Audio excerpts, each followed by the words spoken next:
الحمدللہ رب العالمین والصلاة والسلام علی سید المرسلین وعلی آلہ وصحابہ اجمعین اما بعد فاعوذ باللہ من الشیطان الرجیم بسم اللہ الرحمن الرحیم۔ آج بحمدللہ تعالی 29واں پارہ ہے اور آج اسے مکمل کریں گے اور کل آخری پارہ ہوگا اور قرآن پاک کی تکمیل ہوگی، اور کل انشاءاللہ تعالی درس کے بعد پھر ہم مختصر دعا بھی کریں گے۔ سب سے پہلی صورت 29ویں پارے کی سورۃ الملک ہے۔ یہ مکی صورت ہے اور ہمارے ہاں اس صورت کے حوالے سے یہ بڑا مشہور ہے کہ جی اس کے پڑھنے سے رزق میں اضافہ ہوتا ہے، لیکن اس صورت کو کاش ہم ترجمے کے ساتھ پڑھ لیں تو ہمیں معلوم ہو جائے گا کہ اللہ سبحانہ و تعالیٰ کے احکام اور ایمان کے ساتھ جب انسان زندگی گزارتا ہے تو انسان کے مادی رزق میں بھی اللہ پاک اضافہ کرتا ہے اور انسان کے روحانی رزق میں بھی اضافہ۔ اس صورت کا آغاز ان الفاظ سے ہوتا ہے تبارک الذی بیدہ الملک، کہ بابرکت ہے وہ ذات جس کے ہاتھ میں ملک ہے، یعنی کائنات کی سلطنت اور بادشاہت ہے۔ وَهُوَ عَلَى كُلِّ شَيْءٍ قدیر، اور وہ ہر شے پر قادر ہے۔ اس کے بعد فرمایا کہ وہی خدا ہے جس نے موت کو اور زندگی کو پیدا کیا، یعنی زندگی اور موت یہ اللہ سبحانہ و تعالیٰ ان کا خالق ہے۔ لیبلوکم، تاکہ وہ تمہیں آزمائے، ایکم احسن عملا، کہ تم میں سب سے زیادہ اچھے کام کون کرتا ہے۔ احسن عملا یعنی عمل کے لحاظ سے تم میں بہترین کون ہے۔ تو اللہ تعالیٰ نے زندگی اور موت کو آزمائش کے طور پر اللہ تعالیٰ نے تخلیق کیا ہے، اور یہ دونوں حالتیں ہیں کہ جو انسان پر گزرتی ہیں۔ اس کے بعد اللہ سبحانہ و تعالیٰ نے آسمانوں کا ذکر کیا، 7 آسمان کا، اور یہ بتایا کہ دیکھو کہ اگر تم میری اس تخلیق میں نظر ڈالو تو تمہیں کسی قسم کی کوئی بھی برائی، اس میں عیب، کوئی نقص اور کوئی کمی تمہیں اس میں کوئی نظر نہیں آئے گی۔ بار بار اپنی نظروں کو اٹھاؤ، آسمان کی طرف لے جا کر دیکھو تو تمہاری نگاہیں نامراد پلٹ کر آئیں گی اور تمہیں آسمان میں کسی قسم کا کوئی عیب نظر نہیں آئے گا۔ اور پھر آسمان کو اللہ سبحانہ و تعالیٰ نے چراغوں کے ساتھ سجا دیا، یعنی ستاروں کے ساتھ۔ اور پھر اس کے بعد ان تمام نعمتوں کا ذکر کرنے کے بعد پھر 2 گروہوں کا ذکر کیا جاتا ہے کہ جن کے پاس اللہ سبحانہ و تعالیٰ کی طرف سے نبی اور رسول آئے، لیکن ایک گروہ نے تو قبول کیا، مانا، فرما برداری کی، اور ایک گروہ نے سرکشی کا راستہ اختیار کیا۔ اور پھر جس نے سرکشی اختیار کی ان کے لیے سزا ہے، اور جنہوں نے فرما برداری کا راستہ اختیار کیا ان کے لیے انعام ہے اور جنت ہے۔ یہاں اس صورت میں ایک بات جو میں خاص طور پر ذکر کرنا چاہتا ہوں وہ یہ ہے کہ جو جہنمی ہوں گے ان کا جو پچھتاوا ہوگا وہ یہ ہوگا وَقَالُوا لَوْ كُنَّا نَسْمَعُ أَوْ نَعْقِلُ، کاش ہم سنتے یا ہم سمجھتے، تو ما کننا فی اصحاب سعیر، تو آج ہم بھڑکتی ہوئی آگ میں نہ ہوتے۔ یعنی یہ بات توجہ طلب ہے کہ جو مسلمان ہے، مومن ہے، وہ سنتا بھی ہے اور وہ سوچتا اور سمجھتا ہے۔ مومن سنتا ہے، سوچتا ہے، سمجھتا ہے، تدبر تفکر کرتا ہے، یعنی جتنا تدبر تفکر مومن کرتا ہے کوئی نہیں کرتا۔ اور جبکہ اس کے مقابل جو جہنم میں ہیں یعنی کافر، وہ ان دونوں نعمتوں سے محروم ہوتے ہیں، نہ وہ سنتے ہیں نہ وہ سمجھتے ہیں، نہ وہ تدبر تفکر کرتے ہیں۔ تو گویا کہ مومن وہ ہوتا ہے کہ جو بات کو سنے اور سننے کے بعد پھر اس بات پر غور و فکر کرے، تدبر تفکر کرے، اور پھر وہ کسی نتیجے تک پہنچتا ہے۔ تو اللہ پاک نے قرآن مجید میں جگہ جگہ تدبر تفکر اور تعقل کی بات کی ہے اور ریفلیکشن کی بات کی ہے، تو اس سے یہ بات واضح ہو جاتی ہے کہ مومن جب قرآن پاک سے تمسک اور تعلق اپنا قائم کرتا ہے تو اس میں جو مختلف خوبیاں اور عادات پیدا ہوتی ہیں ان میں سے ایک خوبی یہ بھی ہوتی ہے کہ وہ عقل کو بند نہیں کر لیتا، بلکہ وہ سوچتا اور سمجھتا ہے اور پھر قبول کرتا ہے۔ اس کے بعد اللہ پاک نے یہ فرمایا کہ یہ لوگ کہ یہ اپنے اس گناہ کا اعتراف کریں گے اور ان پر پھر اللہ سبحانہ و تعالیٰ کی طرف سے عذاب ہوگا۔ اب اعتراف کریں گے تو قیامت میں کریں گے اپنے اس گناہ کا، اپنے اس خامی اور غلطی کا۔ کاش دنیا میں کر لیں تو دنیا میں جب انسان اپنی خامی اور غلطی کو قبول کرتا ہے تو اللہ سبحانہ و تعالیٰ پھر آخرت میں اس کے لیے بہترین اجر کا انتظام کرتا ہے۔ اب جو ایمان والے ہیں، فرمایا کہ ان الذین یخشون ربهم بالغیب، کہ جو لوگ بے دیکھے بن دیکھے اپنے رب سے ڈرتے ہیں، تو لہم مغفرۃ و اجر کبیر، تو ان کے لیے پھر مغفرت اور بڑا اجر ہوتا ہے۔ واسروا قولکم او اجہروا بہ، تم خواہ چپکے سے بات کرو یا اونچی آواز سے، انہ علیم بذات الصدور، تو اللہ سبحانہ و تعالیٰ دلوں کے حال سے واقف ہے۔ الا یعلم من خلق وهو اللطیف الخبیر، کیا وہ نہیں جانے گا جس نے پیدا کیا؟ یعنی کیا اس کے علم میں نہیں ہوگا کہ جس نے تمہیں تخلیق کیا، تمہیں پیدا کیا، وهو اللطیف الخبیر، وہ باریک بھی ہے، لطیف ہے وہ، اور وہ باخبر ہے۔ یہ اللہ سبحانہ و تعالیٰ کی ذات ہے اور یہ اللہ تعالیٰ کی صفات ہیں۔ اب اس کے بعد اللہ سبحانہ و تعالیٰ نے زمین کے بارے میں بتا دیا ہمیں، اور پھر اسی طرح آسمان اس کے بارے میں بتایا کہ جس نے اللہ سبحانہ و تعالیٰ اوپر سے پانی بھیجتا ہے، اور پرندے ہیں، پرندے اب یہ پر پھیلائے ہوئے ہیں اور پروں کو سکیڑ بھی لیتے ہیں۔ اللہ سبحانہ و تعالیٰ نے یہ سب کچھ جو کرتے ہیں یہ اللہ تعالیٰ کی قدرت سے سب کچھ ہو رہا ہے۔ اور اس کے بعد رزق کی بات کی جاتی ہے جو اللہ تعالیٰ نے انسانوں کو دیا، اور انسانوں کو سماعت، بصارت اور دل، یہ سب کچھ اللہ تعالیٰ نے دیا، اور کہا کہ بھئی بہت کم لوگ ہیں کہ جو شکر ادا کرتے ہیں۔ اور اللہ سبحانہ و تعالیٰ نے جس طرح تمہیں زمین میں پھیلا دیا ہے، اسی طرح قیامت کے دن اللہ سبحانہ و تعالیٰ تمہیں سمیٹ بھی لے گا، تمہیں اکٹھا بھی کر لے گا۔ آخر میں جو اس صورت کی 3 آیتیں ہیں وہ ہم پڑھتے ہیں کہ قل ارائیتم ان اہلکنی اللہ ومن معی ورحمنا، اے نبی صلی اللہ علیہ وسلم آپ ان سے کہیے، کبھی تم نے یہ بھی سوچا کہ اللہ خواہ مجھے اور میرے ساتھیوں کو ہلاک کر دے یا ہم پر رحم کرے، کافروں کو دردناک عذاب سے کون بچا لے گا؟ یعنی اللہ سبحانہ و تعالیٰ کے اختیار میں وہ انسان کے ساتھ جو بھی معاملہ کرنا چاہے وہ کر سکتا ہے، لیکن یہ بات یاد رکھ لو کہ جب اللہ تعالیٰ کی وہ مدت اور وہ مہلت جو اللہ دیتا ہے اگر وہ پوری ہو گئی تو اس کے بعد پھر کافروں کو بلا عذاب سے کون بچائے گا؟ قل هو الرحمن آمنا به وعلیہ توکلنا، اور آپ ان سے یہ کہیے کہ اللہ تعالیٰ بڑا رحیم ہے اور اس پر ہم ایمان لائے ہیں اور اسی پر ہمارا بھروسہ ہے، وعلیہ توکلنا، اسی پر ہی بھروسہ ہے۔ فستعلمون من هو فی ضلال مبین، اور تم ان قریب جان لو گے کہ کھلی گمراہی میں کون تھا۔ پھر اس کے بعد فرمایا قل، اے نبی صلی اللہ علیہ وسلم آپ کہہ دیجئے، ارائیتم، کیا تم نے کبھی یہ سوچا ہے، ان اصبح ماؤکم غورا، کہ اگر اللہ سبحانہ و تعالیٰ اس پانی کو نیچے لے جائے۔ اب یہ جو غور لفظ ہے، ہم غور و فکر لفظ بولتے ہیں تو غور کا مطلب یہ ہوتا ہے کہ تہ میں اترنا۔ انسان جب غور کرتا ہے تو وہ تہ میں اترتا ہے ایک مسئلے کے، تو اس لیے عربی زبان میں غور تہ کو کہتے ہیں، نیچے اترنے کو۔ یعنی اگر اللہ تعالیٰ اس پانی کو نیچے اتار دے یا پانی یہ نیچے اتر جائے تو فمن یأتیکم بماء معین، پھر یہ جو پانی ہے، یہ چشمے ہیں، ان کو پھر کون اوپر لائے گا؟ تو اللہ سبحانہ و تعالیٰ یہاں پہ اس بات کو بیان کر رہا ہے کہ تمہیں زمین پر بآسانی پانی میسر آ جاتا ہے، بارش کے ذریعے سے ہو جاتا ہے، زمین کے نیچے پانی ہے تم نکال لیتے ہو، سمندر کے پانی کو ریفائن کر لیتے ہو، تم اسے استعمال کر لیتے ہو۔ اگر یہ پانی نیچے اتر جائے جس طرح اللہ سبحانہ و تعالیٰ اس پانی کو اوپر لایا ہے، تو بتاؤ کون ہے کہ جو اس پانی کو پھر اوپر لائے گا؟ اب اس کے بعد سورۃ القلم ہے،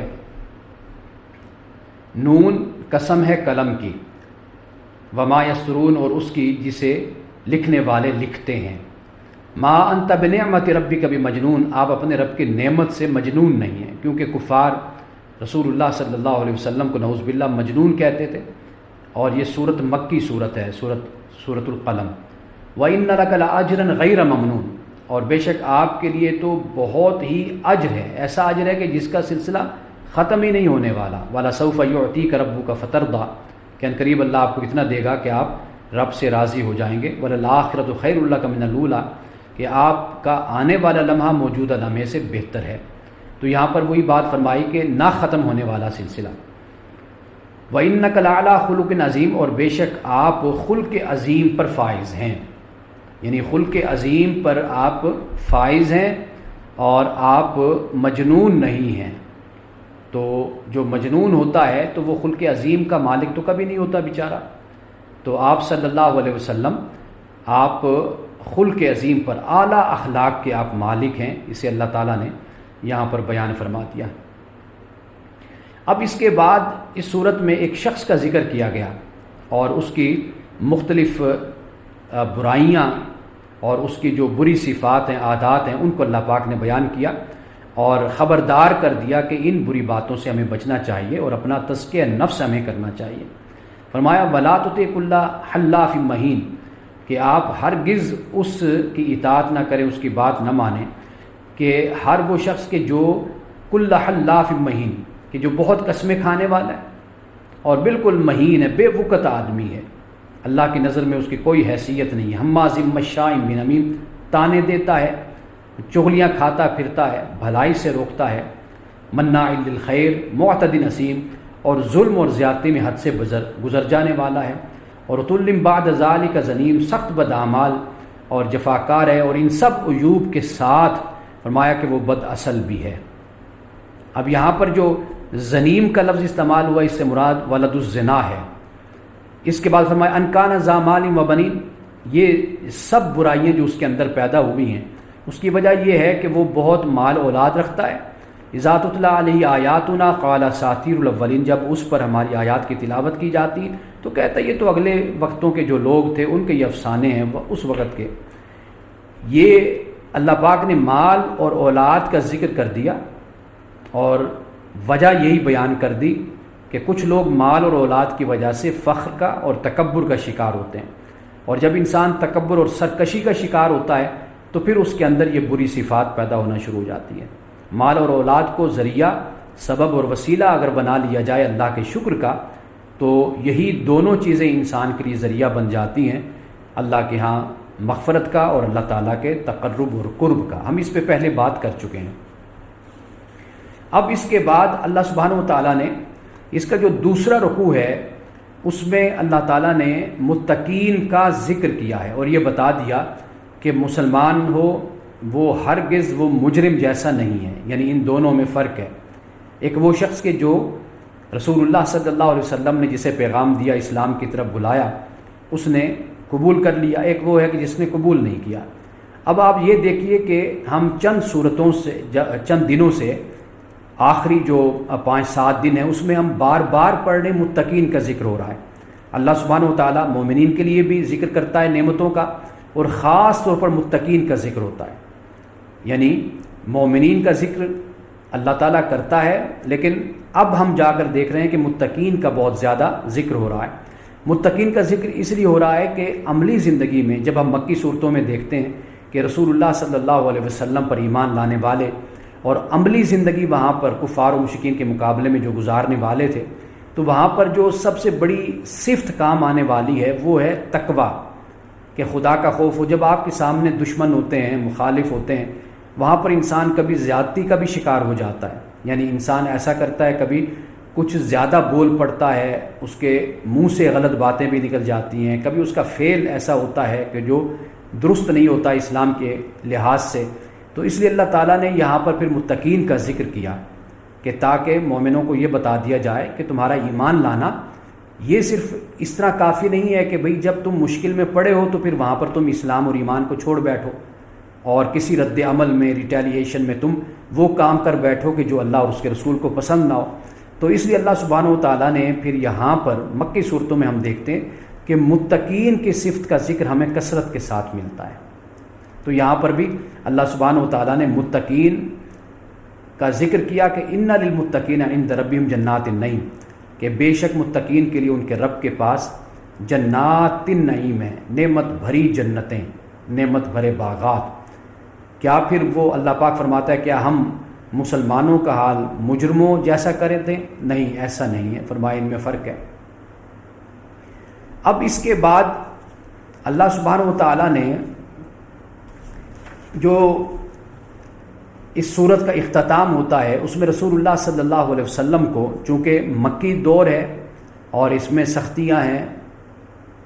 مصائب و آلام ہیں، ابتلا ہے، آزمائش ہے، اللہ پاک فرماتا ہے فاصبر لحکم ربک ولا تکن کصاحب الحوت، کہ اپنے رب کے حکم کے لیے آپ صبر کیجئے، یعنی اپنے رب کا حکم جب تک نہیں آتا تو آپ صبر کیجئے۔ ولا تکن کصاحب الحوت، اور مچھلی والے کی طرح نہ ہو جائیے، یعنی حضرت یونس علیہ السلام کے حوالے سے کہا، ان کا ذکر ہم پہلے پڑھ کر آئیں۔ اور لولا ان تدارکہ نعمۃ من ربہ لنبذ بالعراء وہو مذموم، جب اس نے پکارا تھا اور وہ غم سے بھرا ہوا تھا، یعنی جب وہ حضرت یونس علیہ السلام مشکل میں تھے تو اس وقت اللہ تعالیٰ کو انہوں نے پکارا، اللہ نے ان کی مدد کی۔ اگر اس کے رب کی مہربانی فرمایا کہ اس کے شامل حال نہ ہوتی تو وہ پھر مذموم ہو کر، یہاں پر مذموم کا لفظ استعمال ہوا وہو مذموم، تو پھر وہ چٹیل میدان میں کہیں پھینک دیا جاتا۔ فاجتباہ ربہ فجعلہ من الصالحین، تو اللہ تعالیٰ نے آخر کار یعنی اس کے رب نے اسے چن لیا اور اسے پھر صالح بندوں میں، نیک بندوں میں شامل کر لیا۔ حضرت یونس علیہ السلام سے جو بھی خطا ہوئی، اب اس کے بعد وہ فوری اس پر پشیمانی کا اظہار کرتے ہیں، اللہ سبحانہ و تعالیٰ کی بارگاہ میں آتے ہیں۔ اور آپ یہ دیکھ لیجئے کہ جو اللہ کے مقرب اور نیک بندے ہوتے ہیں، ان سے نادانستہ طور پر بھی کوئی خطا ہو جائے یا دانستہ ہو جائے، کوئی معمولی سی غلطی بھی ہو جائے، تو جتنا تقرب ہوتا ہے، جتنا قرب ہوتا ہے، جتنی ذمہ داریاں ہوتی ہیں، اسی حساب سے پھر سزا کا بھی ذکر ہوتا ہے۔ جیسے رسول اللہ صلی اللہ علیہ وسلم کے ازواج کے حوالے سے کہا کہ جس طرح اجر آپ کے لیے دگنا ہے، اسی طرح سزا بھی پھر دگنا ہوتی ہے۔ تو یہاں پر حضرت یونس علیہ السلام سے جو بھی خطا ہوئی، اللہ تعالیٰ نے اس کا جو بدلہ دیا۔ پھر اس کے بعد حضرت یونس علیہ السلام نے جس طرح اللہ تعالیٰ کی بارگاہ میں اپنی لا الہ الا انت سبحانک انی کنت من الظالمین، تو یہ آپ کی ایک دعا تھی، التجا تھی اللہ کی بارگاہ میں، تو اللہ تعالیٰ نے پھر آپ کو نجات عطا فرمائی۔ اور آخر میں یہ فرمایا وَإِن يَكَادُ الَّذِينَ كَفَرُوا، جب یہ کافر لوگ کلام سنتے ہیں، لِيُزْلِقُونَكَ بِأَبْصَارِهِمْ لَمَّا سَمِعُوا الذِّكْرَ وَيَقُولُونَ إِنَّهُ لَمَجْنُونٌ، سنتے ہیں تو تمہیں ایسی نظروں سے دیکھتے ہیں کہ گویا تمہارے قدم اکھاڑ دیں گے، اور کہتے ہیں کہ یہ ضرور دیوانہ ہے۔ یعنی یہ جو دیکھنے کا انداز ہوتا ہے نا، یہ بڑا متکبرانہ اور بہت ہی سرکش انداز ہوتا ہے دیکھنے کا، کہ جیسے کسی دوسرے کو انسان کھا جائے گا، آنکھیں نکال دے گا، ایسا انداز ہوتا ہے۔ تو یہ ظالموں کا انداز تھا کہ جب رسول اللہ صلی اللہ علیہ وسلم اللہ کا کلام ان کو سناتے تھے تو اس انداز سے وہ رسول اللہ کو دیکھتے تھے۔ اور آخر میں فرمایا وما هو الا ذکر للعالمین، کہ حالانکہ یہ جو اللہ تعالیٰ کا کلام ہے یہ تو سارے جہانوں کے لیے نصیحت ہے، اقوام عالم کے لیے اللہ تعالیٰ نے اسے ذکر بنایا ہے، عرب والوں کے لیے صرف نہیں، عالمین فرما دیا، یعنی اقوام عالم کے لیے قرآن پاک نصیحت ہے۔ اب اس کے بعد سورۃ الحاقہ ہے، اس کا آغاز ہی اللہ سبحانہ و تعالیٰ نے قیامت سے کیا، اور الحاقہ فرمایا یعنی حق ہو کر رہنے والی، یعنی وہ بات، وہ واقعہ، وہ کام کہ جس کے ہونے میں کوئی شک نہ ہو، وہ ہے الحاقہ۔ فرمایا ملحاقہ، یہ حاقہ کیا ہے؟ وما ادراک ملحاقہ، کیا تم جانتے ہو کہ یہ حاقہ کیا ہے؟ فرمایا کذبت ثمود وعاد بالقاریعہ، سمود اور عاد نے جھٹلایا تھا اسے، یعنی اس اچانک ٹوٹ پڑنے والی آفت کو انہوں نے جھٹلا دیا تھا۔ فاما ثمود فاہلکوا بالطاغیہ، تو سمود ایک سخت حادثے سے پھر ہلاک کر دیے گئے تھے۔ اب یہ ساری اللہ سبحانہ و تعالیٰ نے یہ بتا دیا کہ عذاب زمین پر اترتا ہے تو قومیں جو نافرمان ہوتی ہیں ان کی مثال اللہ سبحانہ و تعالیٰ نے یہاں پر دی ہے۔ اب پھر نفخ کی بھی بات کی، نفخ سور کی، سور پھونکنا، اس پر ہم بات کر کے آئے کہ یہ 3 مرحلوں میں ہے، قرآن پاک نے اس کو بیان کیا ہے۔ اور پھر آسمان کے بارے میں فرمایا کہ وانشقت السماء فہی یومئذ واہیہ، کہ جب یہ آسمان پھٹے گا اس کی بندش پھر ڈھیلی پڑ جائے گی، یعنی اللہ سبحانہ و تعالیٰ یہ فرماتا ہے کہ آسمان کہ جسے دیکھ کر تم پر ہیبت طاری ہو جاتی ہے، تو یہ صورت اس وقت نہیں ہوگی آسمان کی، یہ بھی اللہ کے حکم کا پابند ہوگا۔ اب 2 گروہوں کا ذکر یہاں پر کیا، جیسے سورۃ الواقعہ میں ہم پڑھ کر آئے تھے فَأَمَّا مَنْ أُوتِيَ كِتَابَهُ بِيَمِينِهِ، کہ بہرحال اس وقت جس کا نام اعمال اس کے سیدھے ہاتھ میں دیا جائے گا تو وہ کہے گا، اللہ پاک فرمائے گا ہاؤ مقرؤ کتابیہ، لو دیکھو پڑھو میرا نام اعمال، یعنی وہ شخص کہے گا انی ظننت انی ملاق حسابیہ، میں سمجھتا تھا کہ مجھے ضرور اپنا حساب ملنے والا ہے۔ فَهُوَ فِي عِيشَةٍ رَاضِيَةٍ، فرمایا کہ پس وہ دل پسند دل کے مطابق، خواہش کے مطابق عیش کی زندگی میں ہوگا، فی جنت عالیہ، اور وہ اوپر والی جنت میں ہوگا، بلند جنت میں، قطوفہا دانیہ، جس کے پھلوں کے گچھے جھکے پڑ رہے ہوں گے، کلوا واشربوا ہنیئا بما اسلفتم فی الایام الخالیہ، ایسے لوگوں سے کہا جائے گا کہ مزے سے کھاؤ اور پیو اپنے ان اعمال کے بدلے جو تم نے گزرے ہوئے دنوں میں کیے ہیں۔ اس کے بعد فرمایا کہ ایسے بھی لوگ ہوں گے کہ جن کا نام اعمال ان کے بائیں ہاتھ میں دیا جائے گا، وہ کہے گا کاش میرا نام اعمال مجھے نہ دیا جاتا، ولم ادری ما حسابیہ، اور میں نہ جانتا کہ میرا حساب کیا ہے، یا لیتہا کانت القاضیہ، کاش میری وہی موت جو دنیا میں آئی تھی وہی فیصلہ کن ہو جاتی، یعنی بس دنیا کی موت ہو جاتی، میں اٹھتا ہی نہ، یہاں پر آتا ہی نہ، ما اغنا عنی مالیہ، آج میرا مال میرے کچھ کام نہ آیا، حلق عنی سلطانیہ، اور میرا اقتدار بھی ختم ہو گیا، میری بادشاہت، میری قوت، اقتدار سب ختم ہو گیا۔ خذوہ فغلوہ، حکم ہوگا اس کو پکڑ لو اور اس کی گردن میں توق ڈال دو، ثم الجحیم صلوہ، اور پھر اسے آگ میں جھونک دو، ثم فی سلسلۃ ذرعھا 70 ذراعا فاسلکوہ، پھر اس کو 70 ہاتھ لمبی زنجیر میں جکڑ دو، انہ کان لا یؤمن باللہ العظیم، یہ اللہ بزرگ برتر پر یہ ایمان نہیں لاتا تھا، ولا یحض علی طعام المسکین، اور نہ مسکین کو کھانا کھلانے کی ترغیب دیتا تھا، فلیس لہ الیوم ہاہنا حمیم، لہذا آج نہ یہاں پر اس کا کوئی بھی دوست نہیں ہے، کوئی جگری یار نہیں ہے، ولا طعام الا من غسلین، اب یہ آگے اس کو جو دیا پلایا جائے گا اس کا ذکر کر دیا۔ اب یہاں پر دیکھ لیجئے کہ ہم آگے بھی اس بات کو پڑھیں گے کہ صرف اللہ پر ایمان کا ذکر نہیں بلکہ مسکین کو کھانا کھلانے کی ترغیب بھی نہیں دیتا تھا۔ ایک تو ہے نا کھانا نہیں کھلاتا تھا، یہ آگے جا کر سورۃ المدثر میں آئے گا، لیکن یہاں پر دیکھیے کہ کھانا کھلانے کی ترغیب نہیں دیتا تھا۔ ہمیں یہاں سے جو تعلیم ملتی ہے وہ یہ ہے کہ اسلام یا ایمان صرف بند کمروں میں بیٹھ جانا اس کا نام نہیں ہے، اسلام صرف انفرادی طور پر یا اپنی ذات پر ہی کام کر لینے کا نام نہیں ہے، اسلام صرف مسجد میں نماز پڑھ لینے کا نام نہیں ہے۔ یہ بتا دیا کہ اسلام مکمل تب ہوتا ہے کہ جب آپ معاشرے میں جو ناانصافی یا ظلم یا زیادتی ہوتی ہے، جب آپ اس کو بھی ختم کرنے کی کوشش کرتے ہیں، یعنی اس کا سب سے پہلا قدم یہی ہوتا ہے کہ اللہ سبحانہ و تعالیٰ نے آپ کو جو وسعت دی، جو آپ کو حیثیت دی، آپ اس کے مطابق آپ لوگوں کو ترغیب دیتے ہیں، لوگوں کی بنیادی ضرورتوں کو پورا کرنے کی کوشش کرتے ہیں۔ اب اس کے بعد جو دوسرا رکوع ہے، اس میں اللہ سبحانہ و تعالیٰ نے چند قسموں کو بیان کیا، فرمایا کہ نہیں، میں قسم کھاتا ہوں چیزوں کی بھی جو تم دیکھتے اور ان کی بھی جنہیں تم نہیں دیکھتے، انہ لقول رسول کریم، کے بے شک یہ ایک رسول کریم کا قول ہے، اور یہ کسی شاعر کا کلام نہیں ہے،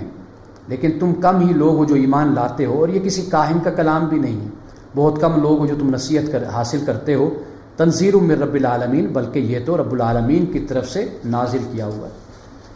یہاں پر مجھے حضرت عمر فاروق رضی اللہ تعالیٰ عنہ کا یہ واقعہ یاد آتا ہے کہ جب رسول اللہ صلی اللہ علیہ وسلم آدھی رات کو کعبہ کے سائے تلے بیٹھے، کعبہ کی دیوار کے ساتھ ٹیک لگائے، آپ اسی صورت کی تلاوت کر رہے تھے اور یہی آیات تھی، تو حضرت عمر فاروق رضی اللہ تعالیٰ عنہ کہیں سے آ رہے تھے، تو آپ جب تلاوت سن رہے تھے، حضرت عمر فاروق رسول اللہ صلی اللہ علیہ وسلم تلاوت فرما رہے تھے، تو آپ کے ذہن میں یہ سوال پیدا ہوا کہ یہ شاعر کا کلام ہوگا، تو پھر رسول اللہ نے تلاوت کی کہ نہیں، یہ شاعر کا کلام نہیں ہے۔ پھر خیال آیا کہ شاید یہ کاہن کا کلام ہوگا، تو رسول اللہ نے پھر اس آیت کی تلاوت کی، فرمایا کہ کاہن کا کلام بھی نہیں ہے۔ اتفاق دیکھیے کہ جو سوال سیدنا فاروق اعظم کے ذہن میں پیدا ہوا، رسول اللہ صلی اللہ علیہ وسلم نے اس کا جواب دیا۔ تو یہ کہتے ہیں،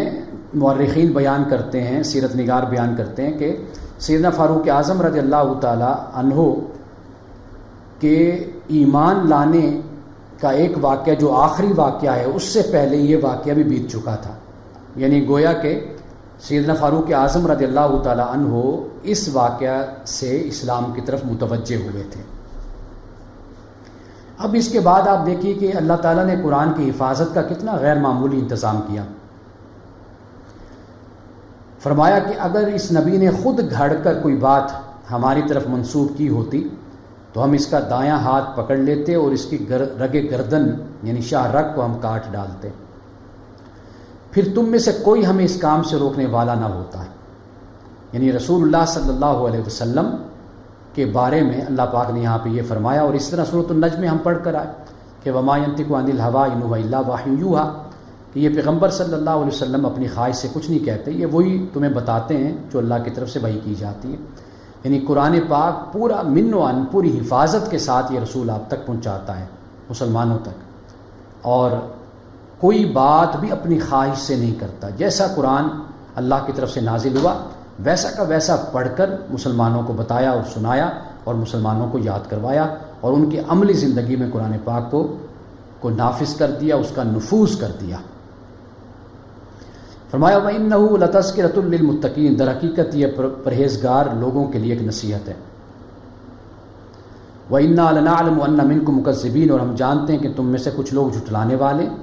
وَإِنَّهُ لَحَسْرَةٌ عَلَى الْكَافِرِينَ، ایسے کافروں کے لیے یقیناً یہ قرآن پاک وجہ حسرت ہے۔ وَإِنَّهُ لَحَقُّ الْيَقِينِ، اور یہ بالکل یقینی حق ہے۔ اے نبی صلی اللہ علیہ وسلم فَسَبِّحْ بِاسْمِ رَبِّكَ الْعَظِيمِ، آپ اپنے رب عظیم کے نام کی تسبیح کیجیے۔ اب اس کے بعد سورۃ المعارج ہے۔ اس کا آغاز ہوتا ہے، یہ مکی صورت ہے، سأل سائل بعذاب واقع، کہ سوال کرنے والے نے سوال کیا کس کا؟ عذاب کا، کہ جو واقع ہونے والا ہے۔ للکافرین لیس لہ دافع، فرمایا کہ کافروں کے لیے ہے اور اسے کوئی بھی دفع کرنے والا نہیں ہے۔ من اللہ ذی المعارج، اس خدا کی طرف سے ہے جو عروج کے زینوں کا مالک ہے۔ تعرج الملائکۃ والروح الیہ فی یوم کان مقدارہ 50,000 سنہ، ملائکہ اور روح اس کے حضور چڑھ کر جاتے ہیں ایک ایسے دن میں جس کی مقدار 50,000 سال ہے۔ فاصبر صبرا جمیلا، اے نبی صلی اللہ علیہ وسلم آپ صبر کیجئے اور شائستہ یعنی اچھا صبر آپ کیجئے۔ اب اس کے بعد اللہ سبحانہ وتعالیٰ نے انسان کے معاملات اور قیامت کا جو معاملہ ہے اس کو بیان کیا، سزا کا، انعام کا۔ اب اس کے بعد فرمایا ان الانسان خلق ہلوعا، انسان بڑا بے صبر پیدا کیا گیا ہے، جسے ہم تھوڑ دلا کہتے ہیں نا، چھوٹے دل کا ہے۔ اذا مسہ الشر جزوعا، جب اس پر مصیبت آتی ہے تو گھبرا پڑتا ہے۔ واذا مسہ الخیر منوعا، اور جب اس کو خوشحالی مل جاتی ہے تو پھر منوعا، پھر یہ اس خوشحالی کو اپنے تک روکنے کی کوشش کرتا ہے، بس یہ میں ہی اس سے فیضیاب ہوں، کسی اور کو اس کا فائدہ نہ پہنچے۔ الا المصلین، مگر وہ لوگ جنہوں نے نماز پڑھی، نماز پڑھنے والے۔ اب آپ دیکھ لیجئے کہ اللہ سبحانہ وتعالیٰ نے انسان کا ذکر کر دیا، یہ وہ انسان ہے کہ جس نے اپنی تربیت نہیں کی، تزکیہ نہیں کیا، لیکن جب انسان اپنا تزکیہ کر لیتا ہے تو پھر وہ اللہ تعالیٰ کی نعمتوں میں دوسروں کو بھی شریک کر لیتا ہے، دوسرے لوگوں کو بھی شامل کر لیتا ہے، اور جب کوئی تکلیف آتی ہے تو پھر صبر کرتا ہے۔ تو فرمایا کہ جو مصلین ہیں، نماز پڑھنے والے ہیں، وہ الذین هم علی صلاتہم دائمون، اور جو اپنی نماز کی ہمیشہ پابندی کرتے ہیں۔ صرف مصلی کافی نہیں ہے، جو لوگ اپنی نماز کی ہمیشہ پابندی کرتے ہیں۔ والذین فی اموالہم حق معلوم، اور وہ لوگ کہ جن کے مالوں میں سائل کا معلوم حق ہے، جو محروم لوگ ہیں، سائل ہے، محروم ہے، ان کا معلوم حق ہے۔ معلوم حق زکوٰۃ کی صورت میں، دوسرے صدقات و خیرات کے حوالے سے، کہ وہ جو سائل ہیں، محروم ہیں، ان کو وہ دیتے ہیں۔ والذین یصدقون بیوم الدین، اور یہ یوم الدین کی یعنی روز جزا کی یہ تصدیق کرتے ہیں۔ والذین هم من عذاب ربہم مشفقون، اور جو اپنے رب کے عذاب سے ڈرتے ہیں۔ ان عذاب ربہم غیر مامون، اور ان کے رب کا جو عذاب ہے وہ ایسی چیز ہے کہ جس سے بے خوف نہیں ہونا چاہیے، یعنی انسان بے خوف ہو جائے، عذاب سے بے خوف نہیں ہونا چاہیے۔ والذین هم لفروجہم حافظون، جو اپنے فروج کی حفاظت کرنے والے ہیں، لیکن ان فروج کو وہ کھول دیتے ہیں ازواج پر، یا ما ملکت ایمانہم، یا جن کے دائیں ہاتھ مالک ہوئے۔ فإنہم غیر ملومین، اس پر وہ ملامت زدہ نہیں ہیں۔ فمن ابتغى وراء ذلك فاولئک هم العادون، یہ الفاظ سورۃ المومنون میں بھی ہم پڑھ کر آئے کہ جس نے اس کے علاوہ چاہا تو وہ اصل میں حد سے تجاوز کرنے والا ہوگا۔ والذین هم لاماناتہم، اور جو اپنی امانات میں، وعدہم، اور اپنے وعدوں میں، راعون نگرانی کرنے والے ہیں، ان کا پاس کرنے والے ہیں، والذین هم بشہاداتہم قائمون، اور جو اپنی گواہیوں میں ہمیشہ راست بازی کے ساتھ قائم رہنے والے ہیں، سچائی کے ساتھ، والذین هم علی صلاتہم یحافظون، اور جو پھر اپنی نمازوں کی حفاظت کرتے ہیں، اولئک فی جنات مکرمون، اللہ پاک نے فرمایا کہ یہ لوگ عزت کے ساتھ جنت کے جو باغ ہیں ان میں یہ لوگ باغوں میں رہیں گے۔ اب آپ یہاں پہ دیکھ لیجئے کہ اللہ سبحانہ وتعالیٰ نے پورا پیکج بیان کر دیا، نماز کا ذکر کیا، خاص طور پر نماز کا ذکر کیا، اور صرف اتنا نہیں کہا کہ نماز پڑھتے ہیں، بلکہ ساتھ یہ بھی فرما دیا کہ نمازوں کی حفاظت بھی کرتے ہیں، نگرانی کرتے ہیں۔ یعنی ایسا نہیں ہے کہ بس ٹھیک ہے نماز پڑھ لی، بلکہ دیکھتے ہیں نماز میں کہیں غلطی نہ ہو، اور نماز کو بہتر سے بہترین بنانے کی وہ کوشش کرتے رہتے ہیں۔ اور پھر آپ دیکھ لیجئے کہ معاشرے میں جو سائل اور محروم لوگ ہیں ان کا بھی خیال کرتے ہیں، ان پر خرچ کرتے ہیں۔ تو یہ سب کچھ اللہ پاک نے یہاں پہ ایمان والوں کے لیے بیان کر دیا، اور ان کے لیے پھر اللہ تعالیٰ نے یہ کہہ دیا کہ یہ بڑے باعزت طریقے سے یہ لوگ جنت میں رہیں گے۔ اب اس کے بعد دوسرا رکوع شروع ہوتا ہے سورۃ المعارج کا۔ اس کا آغاز اس طرح ہوتا ہے کہ فَمَالِ الَّذِينَ كَفَرُوا قِبَلَكَ مُهْطِعِينَ عَنِ الْيَمِينِ وَعَنِ الشِّمَالِ عِزِينَ، کہ اے نبی صلی اللہ علیہ وسلم کیا بات ہے کہ یہ منکرین دائیں اور بائیں سے گروہ در گروہ تمہاری طرف دوڑے چلے آ رہے ہیں۔ أَيَطْمَعُ كُلُّ امْرِئٍ مِّنْهُمْ أَن يُدْخَلَ جَنَّةَ نَعِيمٍ، کیا ان میں سے ہر ایک یہ لالچ رکھتا ہے کہ وہ نعمت بھری جنت میں داخل کر دیا جائے گا؟ کلا، ہرگز نہیں۔ انا خلقناہم مما یعلمون، ہم نے جس چیز سے ان کو پیدا کیا اسے یہ خود جانتے ہیں کہ انسان کو کس سے پیدا کیا گیا، انسان کی تخلیق کا مشاہدہ سب کچھ ان کے سامنے۔ فلا اقسم برب المشارق والمغارب، پس نہیں میں قسم کھاتا ہوں مشرقوں اور مغربوں کے مالک کی، یعنی اللہ تعالیٰ کے رب کی۔ انا لقادرون، فرمایا کہ ہم اس پر قادر ہیں، علی ان نبدل خیرا منہم، کہ ان کی جگہ ان سے بہتر لوگ لے آئیں، اور وما نحن بمسبوقین، اور کوئی ہم سے بازی لے جانے والا نہیں ہے۔ یعنی اللہ سبحانہ وتعالیٰ کی سلطنت اور ریاست سے کوئی شخص بھی باہر نہیں جا سکتا۔ اور اس کے بعد فرمایا کہ لہٰذا انہیں اپنے بیہودہ باتوں اور اپنے کھیل میں پڑا رہنے دو، یہاں تک کہ یہ اپنے اس دن کو پہنچ جائیں جس کا ان سے وعدہ کیا جا رہا ہے، جب یہ اپنی قبروں سے نکل کر اس طرح دوڑے جا رہے ہوں گے کہ جیسے اپنے بتوں کے استحانوں کی طرف دوڑ رہے ہیں، ان کی نگاہیں جھکی ہوئی ہوں گی، ذلت ان پر چھا رہی ہوگی۔ وہ دن ہے جس کا ان سے وعدہ کیا جا رہا ہے۔ یعنی اب تو جیسے اپنے جو بت ہیں، ان کے جو قربانی کی جگہ ہیں، ماتھے ٹیکنے کی جگہ ہیں، جیسے اس کی طرف یہ دوڑ دوڑ کر دنیا میں جا رہے ہوتے ہیں نا،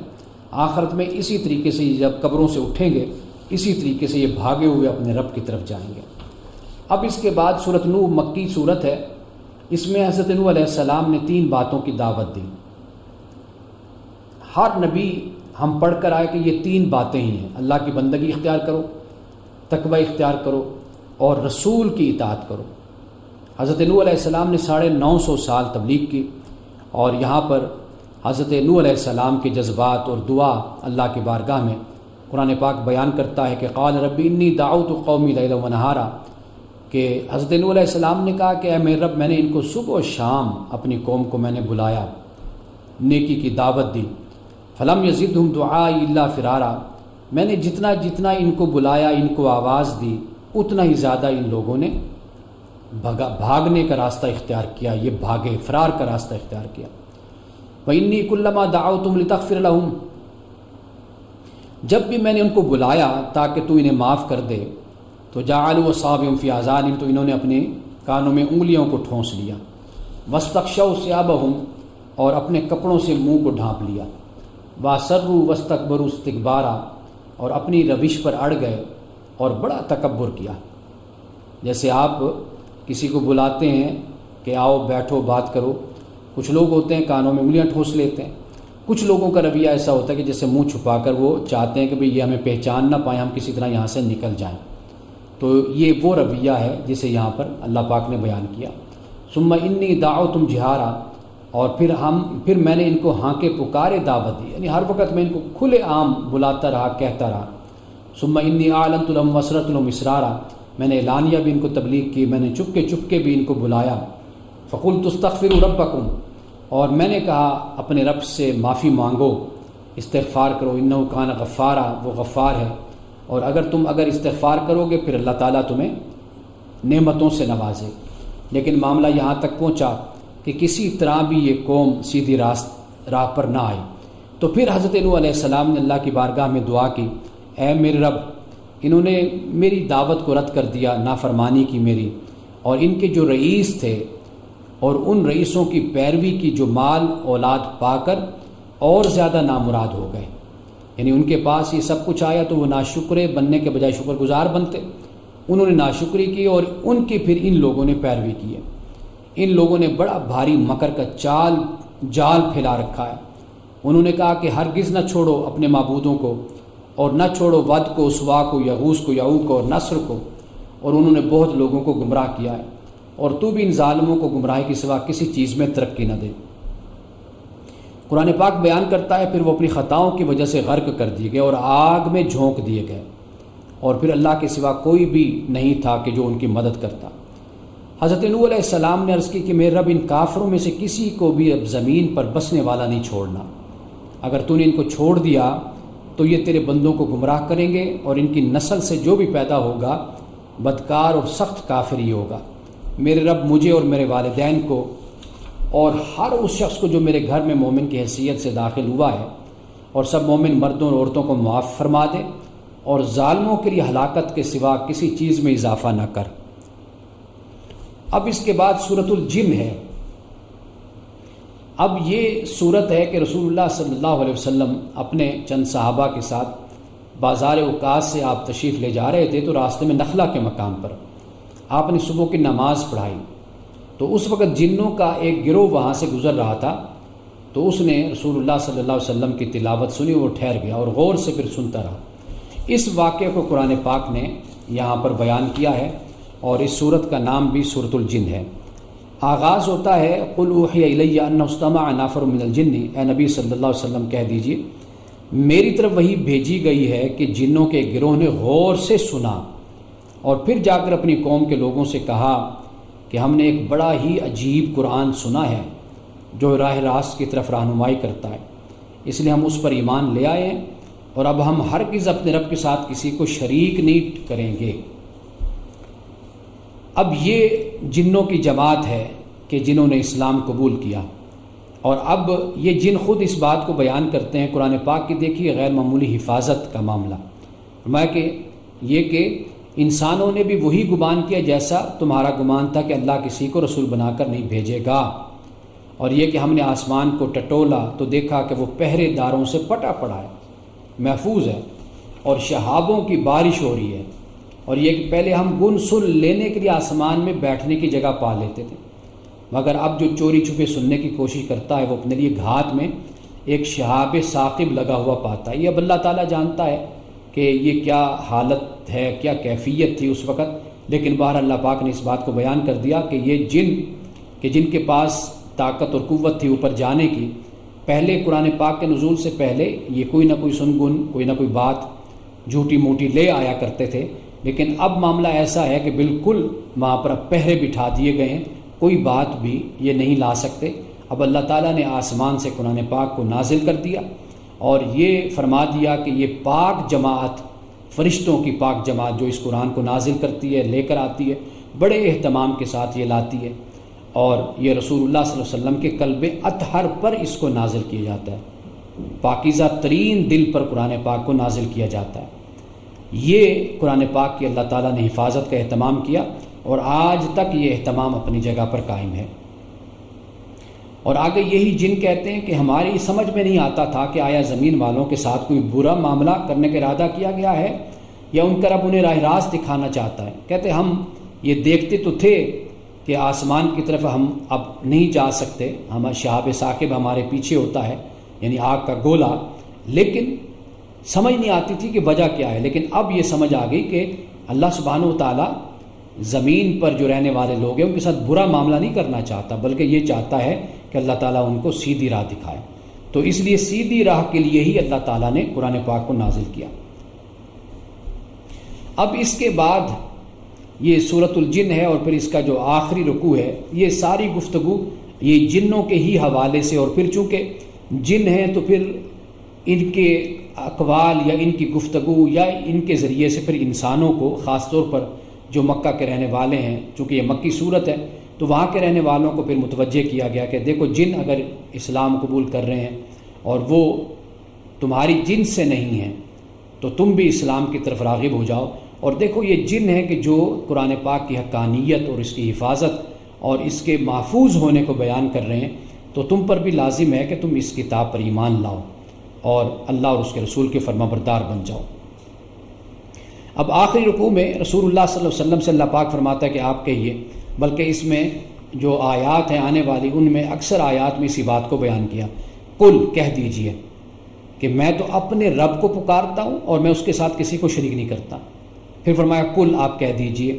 میں تم لوگوں کے لیے نہ کسی نقصان کا اختیار رکھتا ہوں نہ کسی بھلائی کا۔ قل اے نبی صلی اللہ علیہ وسلم آپ کہہ دیجئے مجھے اللہ کی گرفت سے کوئی نہیں بچا سکتا اور نہ میں اس کے دامن کے سوا کوئی جائے پناہ پا سکتا ہوں، وہی ہے اسی کی جائے پناہ ہے۔ جب میں رسول اور نبی تمہیں یہ کہتا ہوں تو پھر تم مجھ سے دوسرے تقاضے کرنے کے بجائے یا مطالبے کرنے کے بجائے یا معجزوں کی بات کرنے کے بجائے تم اس طرف آؤ کہ جو مجھ پر اللہ تعالیٰ نے وحی اتاری ہے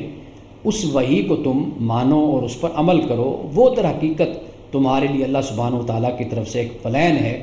سیدھی راہ پر تمہیں چلانے کا، کہ جس کا اقرار اور جس کو مانا جنوں نے بھی، کہ اللہ سبحانہ و تعالیٰ نے، کہ ہم سوچتے تھے کہ کیا ارادہ ہے اللہ تعالیٰ کا، یا تو زمین کو تباہ کرنا چاہتا ہے، مخلوق کو ختم کرنا چاہتا ہے، یا یہ کہ اللہ تعالیٰ کوئی راہ راست دکھانا چاہتا ہے۔ تو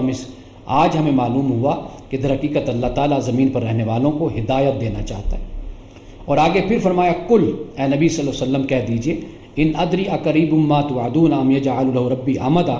کہ میں نہیں جانتا کہ جس چیز کا وعدہ تم سے کیا جا رہا ہے وہ قریب ہے یا میرے رب اس کے لیے کوئی لمبی مدت مقرر فرماتا ہے۔ عالم الغیب، وہ عالم الغیب ہے، فلا یظہر علی غیبی احدا، اپنے غیب پر کسی کو مطلع نہیں کرتا، الا من ارتضی من رسول، سوائے اس رسول کے جسے اس نے غیب کا کوئی علم دینے کے لیے پسند کر لیا ہو۔ اب یہاں پر استثناء دیکھ لیجیے، اس لیے کہ نبی کا مطلب ہے کہ یہی ہوتا ہے غیب کی خبریں رکھنے والا یا جاننے والا، اس لیے کہ نبی کے پاس یہ غیب کی خبریں ہی آتی ہیں، اللہ تعالیٰ وحی نازل کرتا ہے، غیر نبی پر تو وحی نہیں اترتی، اس کو تو غیب کی کوئی بات معلوم نہیں ہوتی۔ اللہ سبحانہ و تعالیٰ آنے والے وقت میں جو ہونا ہوتا ہے، جیسے عذاب کا آنا ہے، قیامت کے بارے میں آگاہ کرنا ہے، یا غیب اللہ کی ذات ہے یا ملائکہ ہے، فرشتے ہیں، یا جو گزشتہ کتابیں گزر گئی انبیاء رسول ہیں، تو ان کا احوال، ان کی خبریں اللہ تعالیٰ اپنے نبی کو دیتا ہے۔ حضرت یوسف علیہ السلام کے بارے میں سورۃ یوسف نازل ہوئی، آپ کو میں نے بتایا بڑی تفصیل کے ساتھ۔ خود اللہ تعالیٰ نے قرآن میں اس بات کو بیان کر دیا کہ جب یہ واقعہ ہو رہا تھا کہ جیسے حضرت مریم علیہ السلام کی کفالت کون کرے گا، تو اس وقت قرآن پاک کہتا ہے کہ نبی صلی اللہ علیہ وسلم وما کنت لدیہم، آپ ان کے پاس موجود نہیں تھے۔ حضرت یوسف علیہ السلام کا جو واقعہ ہوا تو اس وقت بھی یہی بیان کیا کہ بھئی آپ اس وقت ان کے پاس موجود نہیں تھے۔ تو اس سے یہ معلوم ہوتا ہے کہ اللہ تعالیٰ نبی کو، واضح بات ہے کہ یہ سب غیب کی باتیں ہی ہوتی ہیں جو اللہ تعالیٰ اپنے نبی کو بتاتا ہے، اور اسی کے بارے میں یہاں پر اللہ نے بتا دیا کہ بھئی کسی کو بھی اللہ تعالیٰ غیب پر باخبر نہیں کرتا، اپنے نبیوں میں سے، رسولوں میں سے جسے چن لیتا ہے اس کو اللہ تعالیٰ پھر باخبر کرتا ہے۔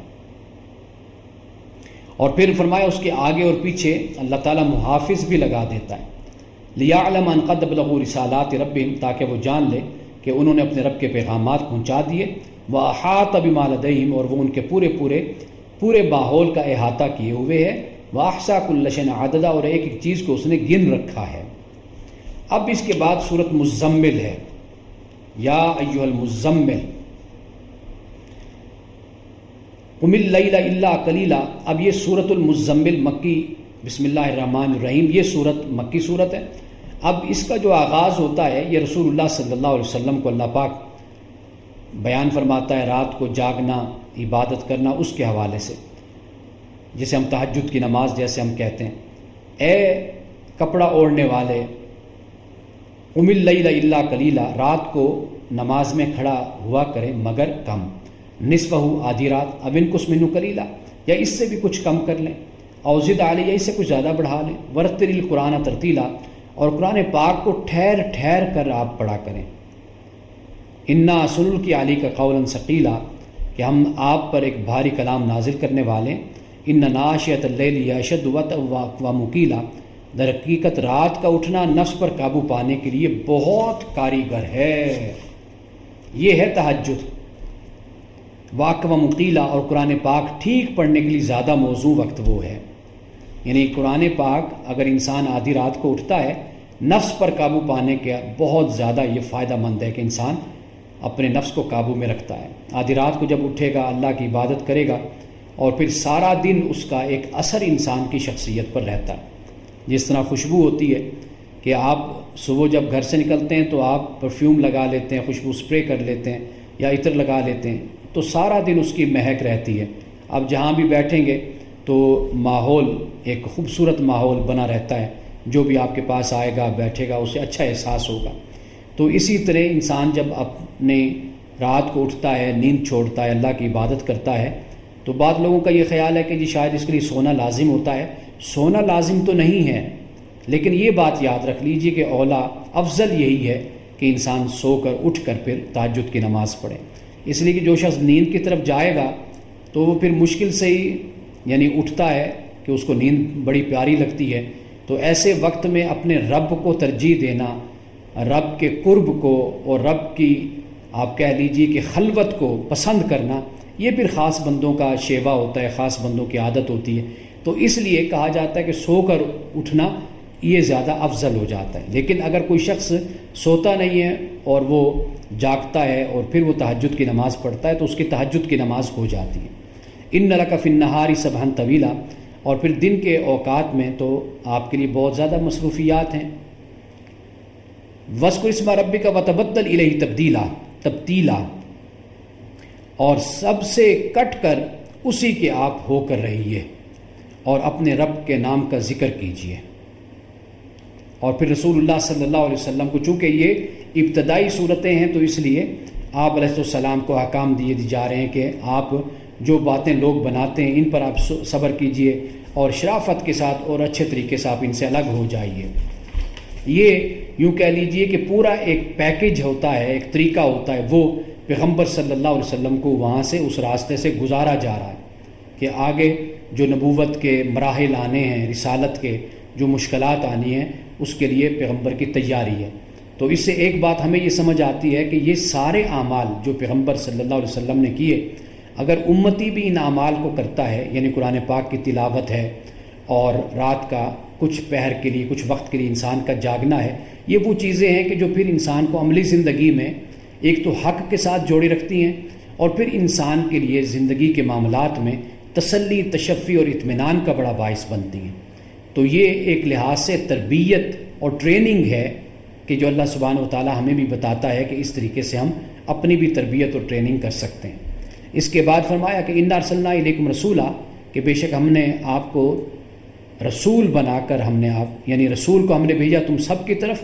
اور یہ رسول شاہد ہے تم پر، کما ارسلنا الی فرعون رسولا، کہ جیسے ہم نے فرعون کی طرف بھی بھیجا تھا رسول کو، لیکن فرعون نے نافرمانی کی تھی۔ اب جو نافرمانی کرنے والے لوگ ہیں پھر ان کی سزا کو ہم کئی مرتبہ پڑھ چکے ہیں۔ اب اس کے بعد اللہ سبحانہ و تعالیٰ نے اس سے جو اگلا رکوع ہے اس میں بھی اسی بات کو بیان کیا، یعنی فرمایا کہ اے نبی صلی اللہ علیہ وسلم تمہارا رب جانتا ہے کہ آپ کا رب جانتا ہے کہ آپ کبھی 2/3 رات کے قریب اور کبھی آدھی رات اور کبھی 1/3 رات عبادت میں کھڑے ہوتے ہیں رہتے ہیں، اور آپ کے جو ساتھیوں میں سے بھی ایک گروہ یہ عمل بھی کرتا ہے۔ اللہ ہی رات اور دن کے اوقات کا حساب رکھتا ہے، اسے معلوم ہے کہ تم لوگ اوقات کا ٹھیک شمار نہیں کر سکتے، چونکہ اس وقت گھڑیاں نہیں تھی، لہٰذا اللہ سبحانہ و تعالیٰ نے تم پر مہربانی فرمائی ہے۔ اب جتنا قرآن آسانی سے پڑھ سکتے ہو پڑھ لیا کرو۔ اب جب تہجد پڑھنی ہے تو واضح بات ہے قرآن بھی پڑھنا ہے نا، تو جتنا آسانی ہے یہ 2 مرتبہ فرما دیا کہ وآخرون یقاتلون فی سبیل اللہ، اور کچھ لوگ اللہ کے راہ میں جنگ بھی کرتے ہیں۔ فرمایا فقرؤوا ما تیسر من القرآن، پس جتنا قرآن بآسانی پڑھا جا سکے وہ پڑھ لیا کرو۔ واقیموا الصلاۃ، نماز قائم کرو، زکوٰۃ ادا کرو، اور اللہ تعالیٰ کو قرض حسنہ دو۔ وما تقدموا لانفسکم من خیر تجدوہ عند اللہ هو خیر واعظم اجرا، اور فرمایا جو بھلائی تم اپنے لیے آگے بھیجو گے اسے اللہ کے یہاں پھر موجود پاؤ گے، وہی زیادہ بہتر ہے اور اس کا اجر بہت بڑا ہے۔ اللہ سے مغفرت مانگتے رہا کرو، بے شک اللہ بڑا غفور رحیم ہے۔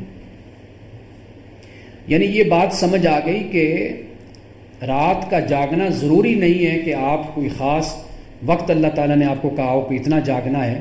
آپ جتنا بھی جاگ سکتے ہیں، بے شک 2 رکعت پڑھ لیں، 4 پڑھ لیں، 6 پڑھ لیں، یا قرآن پاک کی تلاوت آپ کر لیں، 1 رکوع کر لیں، 2 رکوع کر لیں، لیکن اٹھیں ضرور۔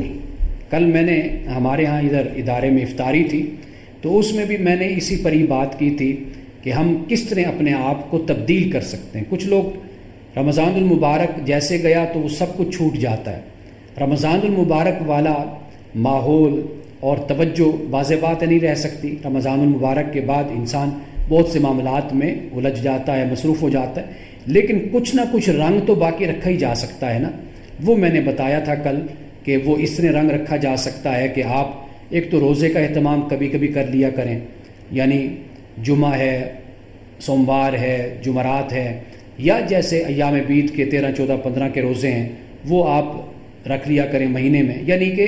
مہینے میں، ہفتے میں، جب بھی آپ میں ہمت ہو، طاقت ہو تو روزہ رکھ لیں، یعنی وہ ایک رمضان سے آپ کا تعلق روزے کی نسبت سے بھی جڑ جاتا ہے۔ تہجد کا خاص طور پر اہتمام کیجیے، میں اس پر بہت زیادہ زور دیتا ہوں۔ اس کی وجہ یہ ہے کہ قرآن حدیث جو میں نے اللہ کے دین کو پڑھا، مجھے فرض نماز کے بعد اور یعنی فرائض کے بعد مستحبات میں سب سے زیادہ جو بلند مقام پہ جو چیز نظر آتی ہے سنتوں میں، وہ مجھے تہجد کی نماز نظر آتی ہے کہ تہجد کی نماز پڑھی جائے۔ اور پھر فجر کی جو سنتیں ہیں وہ بھی رسول اللہ صلی اللہ علیہ وسلم کو بہت ہی پسند تھی، گویا کہ اس کا تعلق بھی ایک لحاظ سے پھر تہجد کے ساتھ جڑ جاتا ہے۔ اچھا، پھر تیسری بات یہ کہ قرآن پاک کی تلاوت، اس کو اپنا معمول بنا لیجیے، 1-2 آیتیں، رکوع 2 رکوع۔ اب تو موبائل ہیں، موبائل میں قرآن مجید موجود ہوتا ہے، اس کی تلاوت کرتے رہیے، تو گویا کہ رمضان کا جو ایک تسلسل ہے وہ ختم نہیں ہو پائے گا، کسی نہ کسی درجے میں وہ جاری رہے گا۔ تو جب وہ جاری رہے گا تو اس سے آپ کی شخصیت پر اور آپ کے کردار پر اور آپ کی زندگی پر جو اس کے اچھے اثرات، مثبت اور تعمیری اثرات مرتب ہوتے ہیں، وہ ناقابل بیان ہیں۔ یعنی یہ ایک ایسی مٹھاس اور حلاوت ہے کہ جس کا اظہار آپ کسی کو کر نہیں سکتے، بتا نہیں سکتے۔ یہ ایک ایسی محبت ہے کہ جو دل میں اتنا اطمینان اور اتنا سکون انسان میں پیدا کر دیتی ہے کہ اس کا اظہار انسان نہیں کر سکتا، لیکن انسان رہتا مزے میں ہے، لطف میں رہتا ہے، اور حلاوت اور مٹھاس میں، روحانیت میں انسان رہتا ہے۔ تو اس لیے رمضان کے بعد بھی اگر یہ 2-4 اعمال ہیں، ان کا اگر تسلسل کسی نہ کسی درجے میں رکھا جائے تو رمضان کے جو فیوز و برکات ہیں، جو فوائد و ثمرات ہیں، وہ کبھی ہماری زندگی سے کبھی ختم نہیں ہو پائیں گے، جسے ہم ٹرانسفارمیشن کہتے ہیں۔ یہ وہ اصل میں تبدیلی اور انقلاب ہے کہ جو رمضان المبارک کے ذریعے سے ہماری زندگیوں میں آ سکتا ہے۔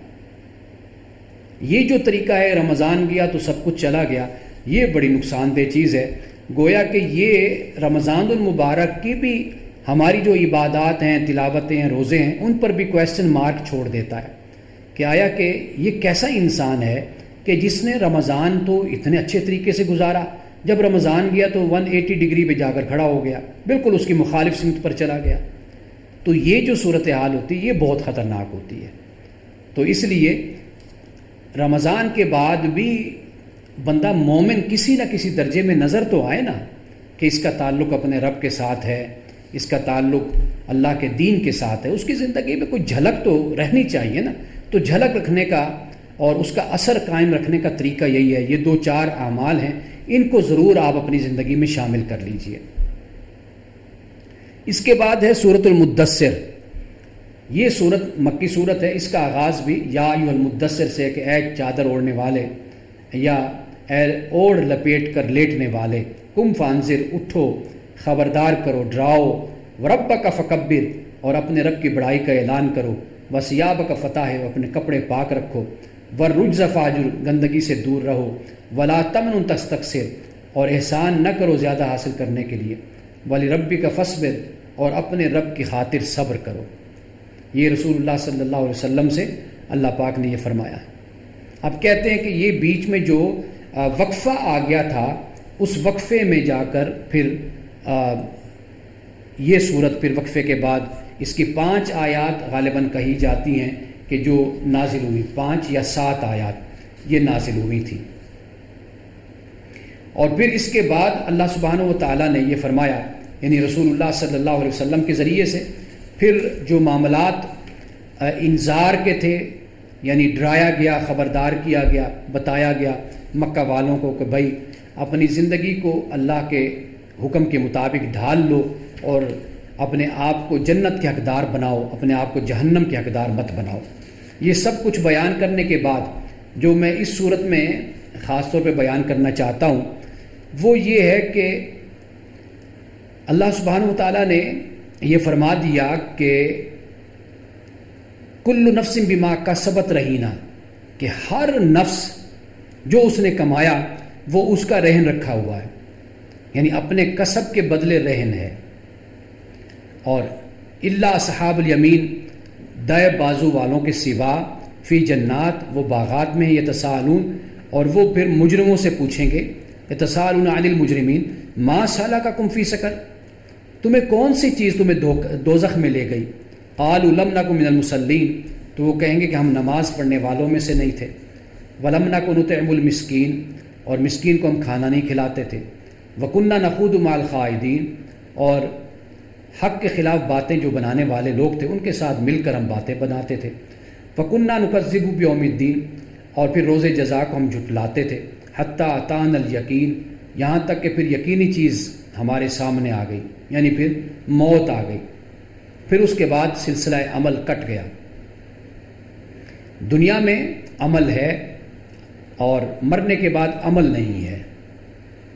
تو یہاں پر اب آپ دیکھ لیجئے کہ انہوں نے اس بات کا اقرار کیا کہ جہاں پر نماز کا ذکر ہوا، مصلین، اس سے مراد کیا ہے؟ اس سے مراد یہ ہے کہ ہم جو نماز پڑھنے والے تھے، جو اللہ کی فرمانبرداری کرنے والے تھے، چونکہ نماز در حقیقت علامت ہے، نشان ہے اللہ کی فرمانبرداری کا۔ یہ جو جس شخص کی گردن میں سریہ ہوتا ہے، جو متکبر ہوتا ہے، وہ کبھی جھکنے کے لیے تیار نہیں ہوتا، وہ اکڑا رہتا ہے۔ تو یہاں پر جھکنے سے مراد یہی ہے، یہ ایک علامت ہے نماز، کہ جب نماز میں جھکے گا تو واضح بات ہے کہ دین کی مبادیات کو ماننے والا ہوگا تو جھکے گا نا، اللہ کو مانے گا، رسول کو مانے گا، آخرت کو مانے گا، تبھی نماز پڑھے گا۔ جب وہ یہ چیزیں نہیں مانتا تو پھر اس کے لیے نماز کی بھی کوئی اہمیت نہیں ہوگی۔ تو اس لیے فرمایا کہ ہم مصلین میں سے نہیں تھے۔ اور پھر ساتھ ہی آپ دیکھ لیجئے کہ کھانے کی بات، مسکین کو کھانا کھلانا، اس کا ذکر یہاں پر اللہ پاک نے کر دیا۔ اور پھر اللہ کے دین کا مذاق اڑانا، اللہ کے دین کی باتوں کو معمولی خیال کرنا، جو مذاق کرنے والے ان میں جا کر بیٹھ جانا۔ اور مذاق کس کا اڑاتے ہیں؟ یوم الدین کا، روز جزا کے دن کا مذاق اڑاتے ہیں۔ اور یہ مذاق کب تک چلتا رہا؟ جب تک موت نہیں آئی۔ جب موت آ گئی پھر پتہ چلا کہ اب تو سب کچھ ختم ہو گیا۔ کلا انہ تذکرہ، فرمایا کہ ہرگز نہیں، یہ تو ایک نصیحت ہے، یعنی قرآن پاک۔ فمن شاء ذکر، آپ جس کا جی چاہے اس سے سبق حاصل کر لے۔ وما یذکرون الا یشاء اللہ، اور یہ کوئی سبق حاصل نہیں کرتا مگر یہ کہ اللہ چاہے، یعنی اللہ تعالیٰ کی مشیت سے ہی سبق حاصل کرے گا۔ وَأَهْلُ التَّقْوَى وَأَهْلُ الْمَغْفِرَةِ، وہ اس کا حقدار ہے کہ اس سے تقویٰ کیا جائے، یعنی اللہ تعالیٰ کے، وَأَهْلُ الْمَغْفِرَةِ، اور اس کا وہ اہل ہے کہ تقویٰ کرنے والوں کو وہ بخش دے، اللہ تعالیٰ سے ڈرا جائے، اور اللہ سبحانہ و تعالیٰ کی طرف سے جو بخشش ہے وہ اللہ سبحانہ و تعالیٰ ہی تقویٰ کرنے والوں کو اپنی بخشش، اپنی مغفرت عطا کرتا ہے۔ اب اس کے بعد سورۃ القیامہ ہے۔ سورۃ القیامہ لفظ سے ہی واضح ہے، قیامت کا ذکر ہے۔ اب چونکہ قیامت کا انکار کرتے ہیں تو اللہ تعالیٰ نے فرمایا لا اقسم بیوم القیامہ، لا یعنی نہیں، اس سے مراد یہ کہ ان کے جو نظریات، خیالات ہیں اس کا اللہ تعالیٰ نے انکار کیا، ان کو رد کیا، ان کی مذمت کی۔ فرمایا اقسم بیوم القیامہ، کہ میں قسم کھاتا ہوں قیامت کے دن کی۔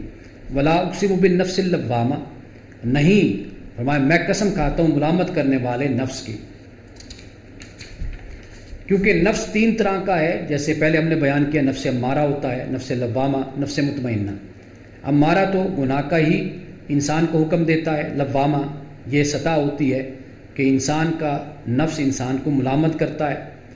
اور تیسرا جو نفس کا درجہ ہوتا ہے وہ ہوتا ہے کہ مطمئن نفس، وہ ہم آگے جا کر سورۃ الفجر میں ہم پڑھیں گے۔ اب دیکھیے کہ کس طرح مشاہدات کو اور زندگی کی حقیقتوں کو اللہ پاک بطور دلیل کے بیان کرتا ہے، اور اس کو اپلائی کرتا ہے پھر آخرت پر، موت پر، اس زندگی پر۔ فرمایا کہ یحسب الانسان لن نجمع عظامہ، کیا انسان یہ سمجھ رہا ہے کہ ہم اس کی ہڈیوں کو جمع نہیں کر سکیں گے؟ بلا قادرین، فرمایا کیوں نہیں، قادرین علی ان نسوی بنانہ، ہم تو اس کی انگلیوں کے جو پورے ہیں ان کو بھی ٹھیک ٹھیک بنا دینے پر قادر ہیں۔ اب آپ اپنی انگلیوں کے ذرا پورے دیکھیے کہ اللہ سبحانہ و تعالیٰ فرماتا ہے کہ دیکھو ہم نے ان کو ٹھیک ٹھیک بنایا، یعنی کس طرح یہ گھڑے ہوئے اور کس طرح خوبصورت شیپ میں اللہ تعالیٰ نے ان پوروں کو بنایا۔ اب یہ انگلیاں ہیں، اور آپ ایک طرف جانوروں کو دیکھ لیجئے اور کسی اور مخلوق کے انگلیوں کو آپ دیکھ لیجئے، اور انسان کے پور اور انگلیوں کی بناوٹ کو دیکھ لیجئے کہ انسان کی انگلیوں کی بناوٹ اور پور کتنے خوبصورت طریقے سے اللہ پاک فرماتا ہے کہ ان نسویہ، یہ وہی تسویہ کا لفظ ہے کہ جس کے بارے میں نے آپ کو بتایا تھا کہ نوک پلک سنوارنا، کہ جس طرح آرٹسٹ نوک پلک سنوارتا ہے، کوئی تصویر بنائے گا آپ دیکھیں گے کہ اس کی نظر اتنی گہری ہوتی ہے آرٹسٹ کی کہ دوسروں کو شاید کوئی اس میں عیب یا غلطی نظر نہ آئے، لیکن اس کو نظر آتی ہے، وہ اس کو ٹھیک کرتا ہے، اور اتنی محنت کرتا ہے، چھوٹی چھوٹی باتوں کو جزیات پر نظر رکھے گا کہ جو چیز دکھنے میں، بے شک اس کا دکھنا ایسے نظر سے گزرنا ہی کیوں نہ ہو، وہ کہتا ہو کہ نظر سے گزرتا بھی ہے تو پھر بھی اچھا نظر آئے۔ تو یہ ہوتا ہے تسویہ۔ اللہ پاک فرماتا ہے کہ ان پوروں کو ہم نے اس طرح اس کو بڑی نوک پلک سوار کر اور خوبصورت طریقے سے ہم نے بنایا ہے۔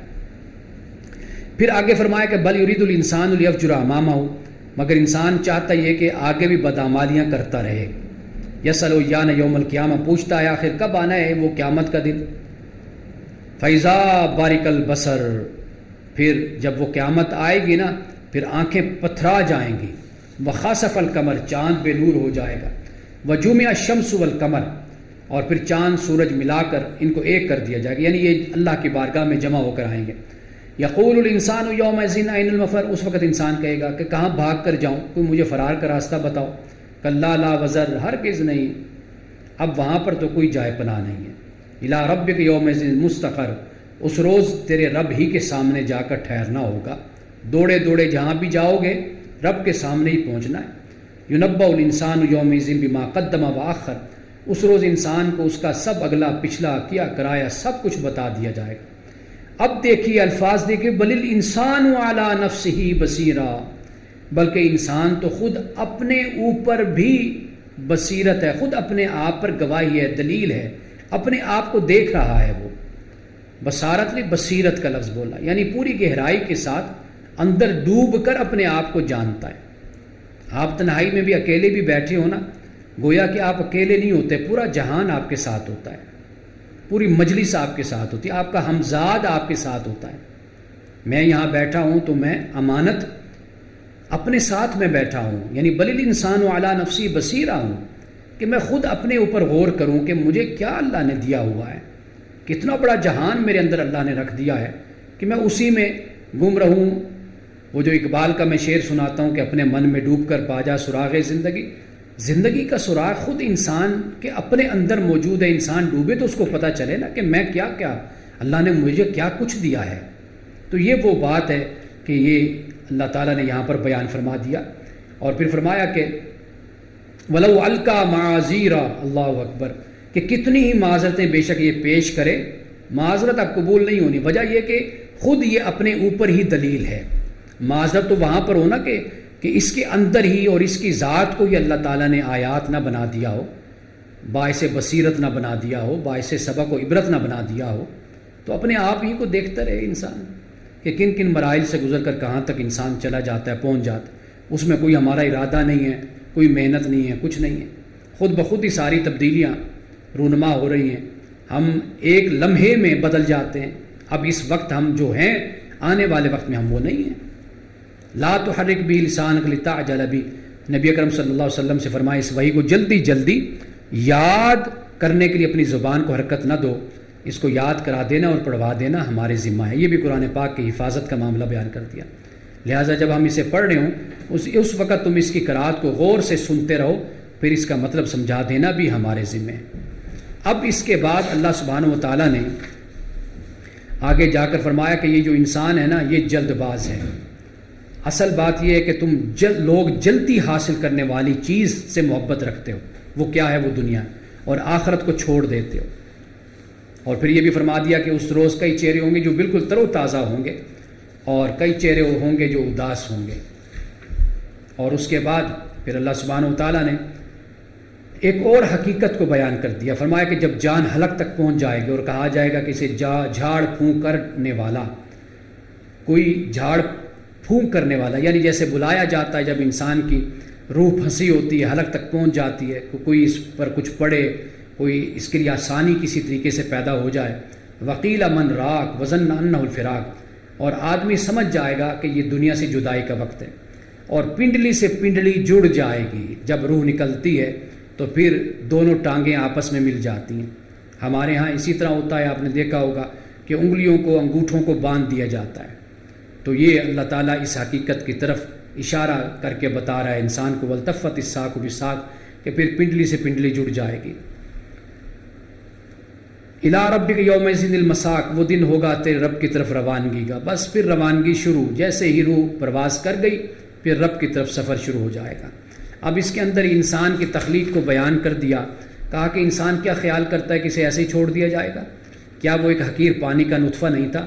جو رحم مدر میں ٹپکایا جاتا ہے، پھر وہ ایک لوتھڑا بنا، پھر اللہ نے اس کا جسم بنایا اور اس کے اعضاء درست کیے، پھر اس سے مرد اور عورت کی 2 قسمیں بنائیں. کیا وہ اس پر قادر نہیں ہے کہ مرنے والوں کو پھر زندہ کر دے؟ یعنی انسان کو ایک حقیر پانی سے پیدا کیا، سب کچھ لوتھڑا بنایا، جسم بنایا، اعضاء بنائے، سب کچھ، پھر عورت کسی کو بنایا، کسی کو مرد بنا دیا. جو اتنے مراحل سے گزر کر انسان کو بنا دیتا ہے تو کیا وہ قیامت کے دن اٹھانے پر انسان کو قادر نہیں ہے؟ اب اس کے بعد سورۃ الدہر ہے، اس کا آغاز ہی یہی سے ہوتا ہے. هل اتى على الانسان حين من الدهر، کیا انسان پر وہ وقت نہیں گزرا کہ جب لم یکن شیئا مذکورا،